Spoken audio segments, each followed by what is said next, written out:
क्या मोदी सरकार वक्त से पहले चुनाव करवाने जा रही है? क्या इस साल के अंत में चुनाव हो जाएंगे? क्या जनवरी में राम मंदिर के उद्घाटन के तुरंत बाद आम चुनाव हो जाएंगे? दोस्तों, इस बात का इशारा बिहार के मुख्यमंत्री नीतीश कुमार ने किया है, मगर उनके बयान से इतर उससे अलग आपको कुछ चीजों पर गौर करना पड़ेगा। सरकार जो है संसद का विशेष सत्र बुला रही है 5 दिनों के लिए।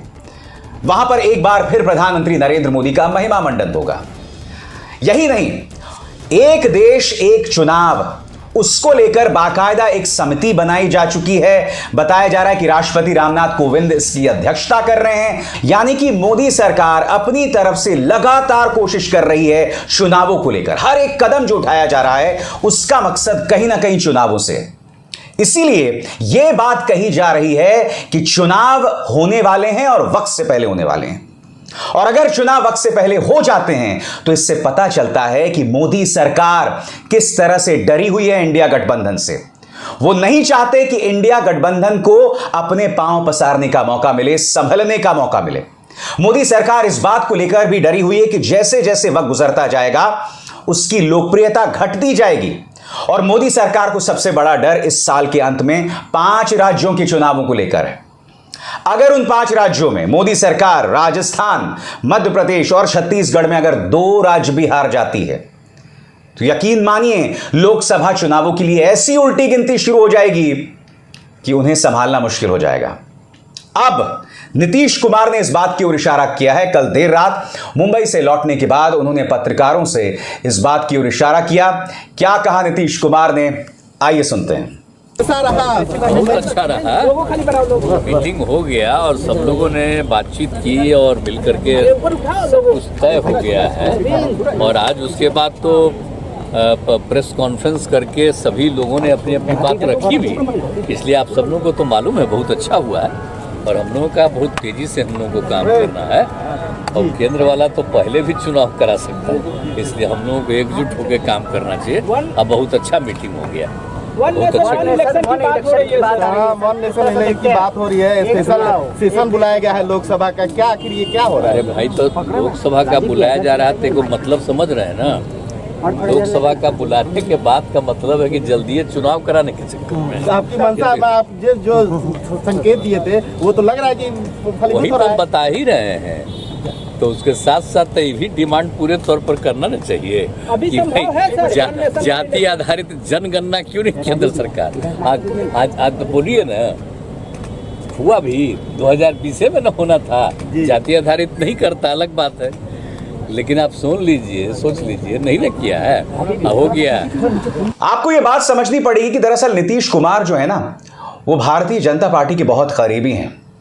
उनके बहुत से सोर्सेज है बीजेपी के अंदर, इसीलिए वो तमाम बातें कह पाते हैं। इसीलिए अगर आज नीतीश कुमार ये बात कह रहे हैं या ममता बनर्जी ये बात कह रही हैं तो उसे नजरअंदाज नहीं किया जा सकता। मैं आपको बतला दूं, कल पटना में तेजस्वी यादव भी मौजूद थे। उनसे सवाल पूछा गया कि भाई चुनाव करीब आ रहे हैं और मोदी सरकार जो है एक देश एक चुनाव की बात कर रही है। तो तेजस्वी यादव ने पलटवार किया तंज कसते हुए और कहा कि एक देश एक चुनाव के बजाय बात कीजिए एक देश एक आय की। किस तरह से तंज कसा तेजस्वी यादव ने, आइए सुनते हैं आपकी स्क्रीन पर। 1 नेशन 1 इलेक्शन की बात है तो पहले मोदी जी को हम सजेस्ट करना चाहते हैं कि 1 नेशन 1 इनकम कर दे पहले, ताकि सब लोगों का एक जैसा, एक समान जैसा इनकम हो। बेरोजगारी है, गरीबी है, पहले 1 नेशन 1 इनकम तो करें, इसके लिए कमेटी बनाए। बेकार की बात कर रहे हैं 1 नेशन 1 इलेक्शन की। 1 नेशन 1 इनकम होना चाहिए। और जहाँ तक बात है, अभी ये कह रहे हैं कि 1 नेशन 1 इलेक्शन, बाद में कहेंगे कि केवल जो है केंद्र सरकार, केंद्र का ही चुनाव हो, राज्यों का ख़त्म कर देंगे। फिर बाद में बोलेंगे कि 1 nation 1 leader, 1 nation 1 party, 1 nation 1 language, एक भाषा, 1 नेशन 1 पहलवान, 1 नेशन 1 रिलीजन। ये सब बेकार की बातें हैं, कहीं चलने वाला नहीं है। मोदी जी से हम लोग यही अनुरोध करेंगे, पहले देश की आर्थिक स्थिति, लोगों के साथ आर्थिक न्याय तो करें। दोस्तों, हो क्या रहा है मैं आपको बतलाता हूं। हो ये रहा है कि विपक्ष के तेवर उग्र हैं। इसके अलावा अडानी को लेकर प्रधानमंत्री नरेंद्र मोदी लगातार रक्षात्मक मुद्रा में हैं और राहुल गांधी भी अपने हमले तेज कर रहे हैं, लगातार हमले तेज कर रहे हैं। कल मुंबई में उन्होंने तमाम पत्रकारों को बताया कि किस तरह से एक कोऑर्डिनेशन कमेटी बनाई जाएगी इंडिया के तमाम घटक दलों में, और इस मौके पर वो अडानी को नहीं भूले। और हर बार जब राहुल गांधी अडानी का जिक्र कर रहे हैं तो किसी के पेट में जोरों से दर्द हो रहा है, कराह निकल रही है। सुनिए राहुल गांधी ने किस तरह से तंज कसा आपके स्क्रीन पर। सेशन में दो महत्वपूर्ण बातें डिसाइड की गई। पहले के एक कोऑर्डिनेशन कमेटी होगी और दूसरी कि जल्दी से जल्दी जो सीट शेयरिंग का मामला है उसको हम डिस्कस करके उसमें हम रेजोल्यूशन निकाल देंगे। नरेंद्र मोदी और अदानी जी के बीच में जो रिश्ता है उसके बारे में मैंने कल बोला। इंटरनेशनल फाइनेंशियल न्यूज़पेपर्स में आया है कि $1 बिलियन पैसा हिंदुस्तान से गया है, बाहर गया है और वापस आया है। नरेंद्र मोदी जी G20 करा रहे हैं और हिंदुस्तान की इज्जत का मामला है। नरेंद्र मोदी जी को कह देना चाहिए कि वो इंक्वायरी कराएंगे, और अगर वो इंक्वायरी नहीं कराएंगे तो फिर पूरे देश को पता लग जाएगा कि क्यों इंक्वायरी नहीं कराई जा रही है। दोस्तों, मैं ये तो नहीं जानता कि इंडिया गठबंधन कमाल कर पाएगा ये नहीं, मगर एक बात तय है, उनकी तरफ से कोशिशें बदस्तूर जारी हैं। वो लगातार कोशिशें कर रहे हैं और कम से कम शुरुआत जो है वो ठीक ठाक दिखाई दे रही है। अब तक 3 बैठकें हो चुकी हैं। शुरुआत पटना से हुई, फिर बेंगलुरु और अब मुंबई में चीजें जो हैं वो ज्यादा खुली हुई दिखाई दे रही हैं।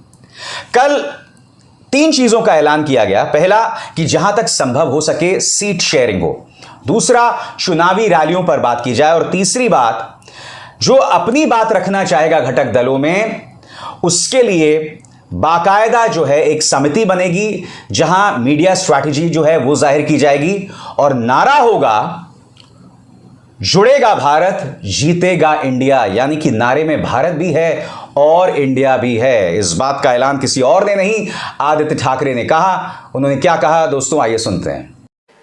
आज इंडिया पार्टीज ने 3 रेजोल्यूशंस पारित करे हुए हैं, उसको मैं पढ़ के दिखाता हूं। पहला रेजोल्यूशन ये है कि we the India parties hereby resolve to contest the forthcoming Lok Sabha elections together as far as possible. Seat sharing arrangements in different states will be initiated immediately and concluded at the earliest in a collaborative spirit of give and take. दूसरा resolution ये है, we the India parties hereby resolve to organize public rallies at the earliest in different parts of the country on issues of public concern and importance. और तीसरा resolution ये है, we the India parties hereby resolve to coordinate our respective communications and media strategies and campaigns on the theme of जुड़ेगा भारत जीतेगा India in different languages. Thank you. जय हिंद। मगर आपने एक चीज पर गौर किया होगा, आदित्य ठाकरे यहां पर कह रहे हैं कि जहां तक हो सके सीट शेयरिंग संभव हो, और यहीं पर इंडिया गठबंधन के अंदर जो विरोधाभास है वो सामने उभर कर आता है, और होना भी चाहिए।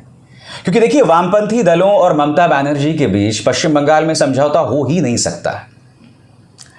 इसके अलावा दिल्ली के अंदर कांग्रेस अपनी जमीन तलाश रही है। वो कैसे समझौता करेगी अरविंद केजरीवाल के साथ? और दोनों के बीच में जो एक फर्क दिखाई देता है कि जहां विधानसभा चुनावों में कांग्रेस पूरी तरह से गायब है दिल्ली में, वहीं लोकसभा चुनावों में आपको पिछली बार याद होगा सभी 7 की 7 सीटों पर कांग्रेस दूसरे नंबर पर थी, और तीसरे नंबर पर जाकर आम आदमी पार्टी, यानी कि राष्ट्रीय स्तर पर लोग विकल्प के तौर पर कांग्रेस को देखते हैं, आम आदमी पार्टी को नहीं।